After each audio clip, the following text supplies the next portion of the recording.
Welcome to the podcast. If you'd like to listen to an ad-free version of this episode and all of our episodes, then search True Crime Today Premium Plus on Apple Podcasts and press subscribe. That's our premium channel where all of our ad-free and advanced episodes live, all in one place. True Crime Today Premium Plus. Search it on Apple Podcasts and press subscribe. Even try it for 3 days free. The last thing they saw was someone they trusted. You're tuned in to Hidden Killers with Tony Brueski, featuring retired FBI special agent and chief of the Counterintelligence Behavioral Analysis Program, Robin Dreeke. The case of Lori Vallow is so fascinating because there's just so many layers to this onion.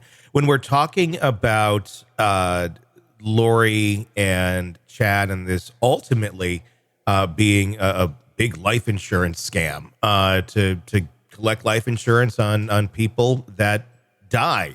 Ultimately, I mean, that's the skeleton of this whole thing.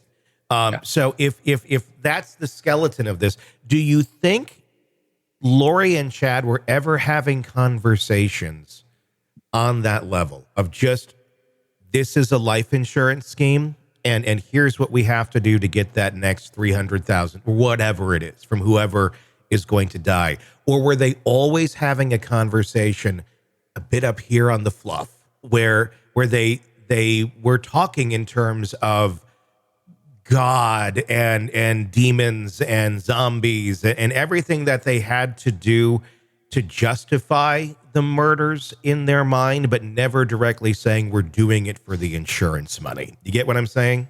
Yes. My guess is that they never directly talked about, we're going to do this to get the insurance money. Yeah. Because they really weren't going for the insurance money. It's to me, okay, I'm going to relate it to the spy world. For fun for a second. People, when I do my talks around the country or around the world, and I always ask, so how do you recruit a spy? And they said, oh, you got to throw a lot of money at them. I go, no. You think about, what are they going to do with the money? They're going to pay for education for the kids. They want a lifestyle that they don't have to worry about later on. They have elder care for their parents. And so it's that lifestyle that they're going for. Money becomes a tool to get them there. So same thing here. And we all are motivated by safety, security, and prosperity for ourselves and those we care about in our lives. Money is a tool to get to that. It's a what.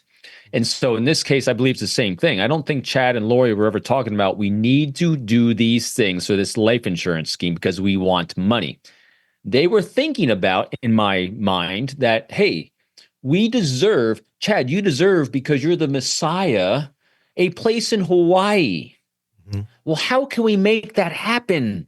Oh, I had a vision, that I had a dream, that these dark souls are coming in. And so I think they were fitting all these little nooks and crannies into a narrative that helped them rationalize to, we deserve this because we are a cult. You know, they never called themselves this, but it was literally a mini cult because they fit the definition of it, except the isolation of their people they were trying to bump off. That's what really unraveled them.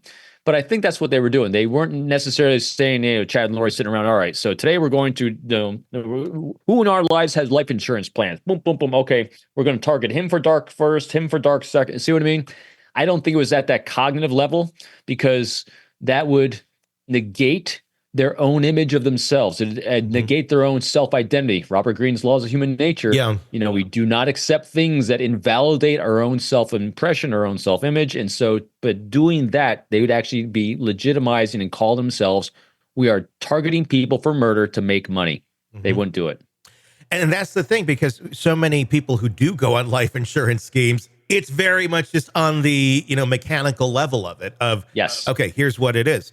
But to be able to get there, they build a big story around it, and you got to dig through that story to eventually figure out what the hell's going on here. And they're somewhat unaware. I can buy, honestly, that Lori is unaware that this is some sort of life insurance scheme.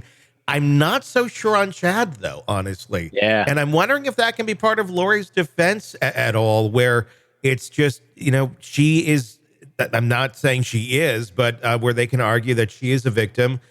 She has these mental health problems, and Chad just played along into it so he could maintain having the hot wife, and had a lot more to do with the mechanical level of this whole thing and was much more aware of that than Lori, and just fed her what he thought he needed to feed her to have her. I wonder if that's, I wonder if some of that's like almost literally true too. It doesn't excuse her behavior, but I think that might be kind of what happened. I get the feeling of that as well. There is no doubt.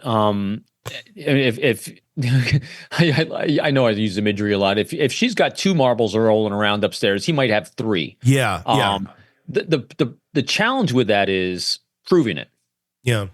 And I think those text messages, I think that is actually his greatest undoing. Is their level of communication that he was, remember, the coy way of using some subterfuge in their communications, I think really undermined him a lot. So I think more of that will probably come out at the next trial. But I'm with you. I think he was a lot more cognizant of the fact, because again, he is just like her, someone with 0 skill sets in life and how to provide for themselves. He's a failed author, he's a failed messiah, whatever it is, he's failed. Except he's found someone that believed in his BS to do life insurance fraud. Yeah, and so whatever narrative he needed to do to support him and his lifestyle of doing nothing and being useless, did that.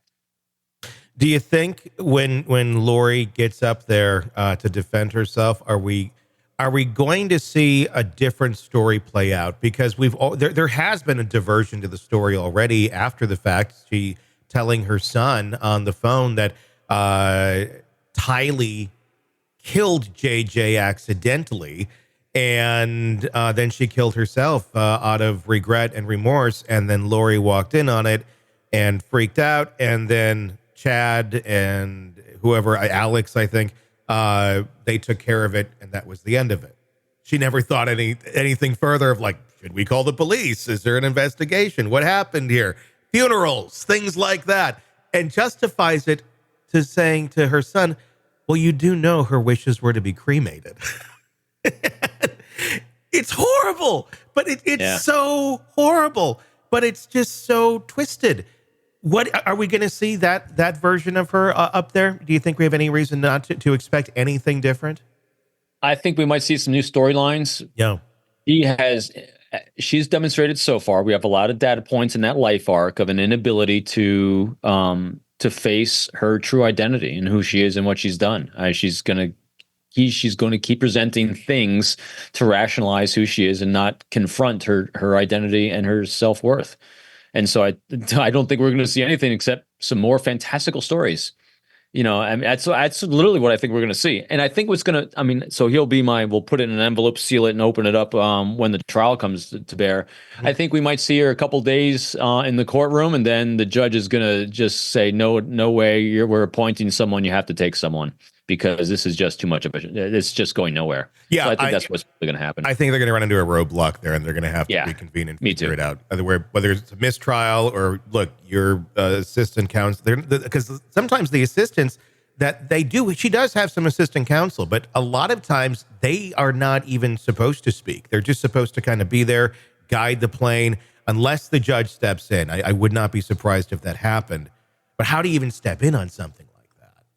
Well, that'll be interesting. Again, I'm not an expert on this aspect in the courtroom, but again, she's going to do so many missteps in the courtroom that he's going to have to stop it. Yeah, and remember, and you said some great things there too about the assistance that she gets. Well, remember, from the looks of the things that her lawyers were saying at her trial, you're like, what defense attorney would even say that? You could tell Lori said, you have to say this. You could tell that it was Lori saying it anyway. So she thinks that she's got all the answers in that head, and she's highly manipulative. Yeah.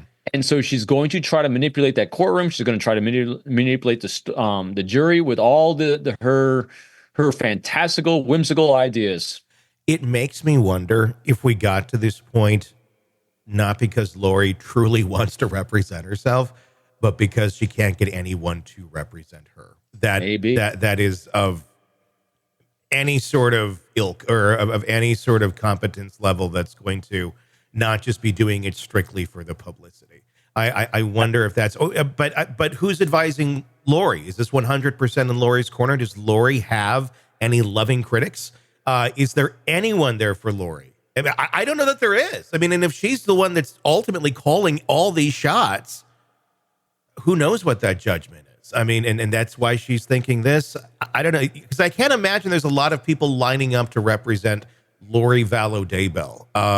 I know there's publicity, but I don't know that there's a lot of people that are going to be able to, even argue any of her stuff in court with any sort of competency. There might be. I mean, so even the suitcase murderer, she got a lawyer to pony up and defend her, just for the notoriety of it. And when you said, if anyone lining up, does she have any loving critics?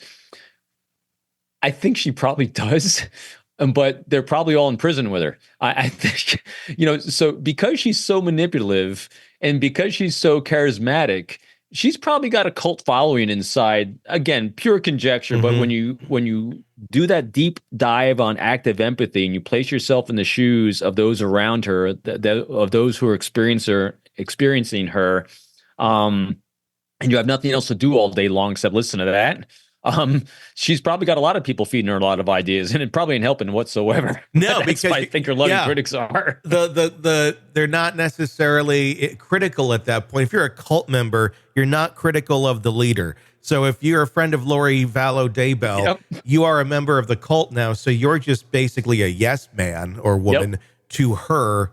And so, well, I wonder if that's where we're getting the new storyline too. Like, what if this happened? What if that happened? It wasn't you ordering the hit on your children.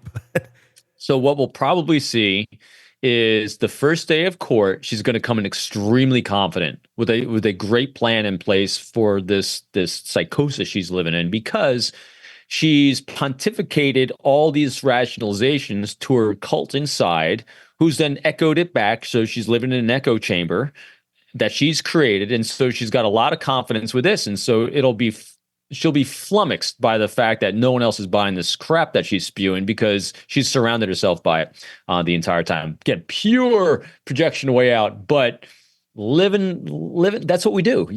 This is what empathy is. Empathy is a deep dive to see the life through someone else's optics as best we can with the data points we have, looking at the life arc they've established. And I can see this. I mean, I can see that happening like that. We'll see how it goes. I think Lori's brain functions like a choose your own adventure book. Yes, it is. It's a mad lib. And she's always picking the wrong pages. However, the book never ends. It just keeps going.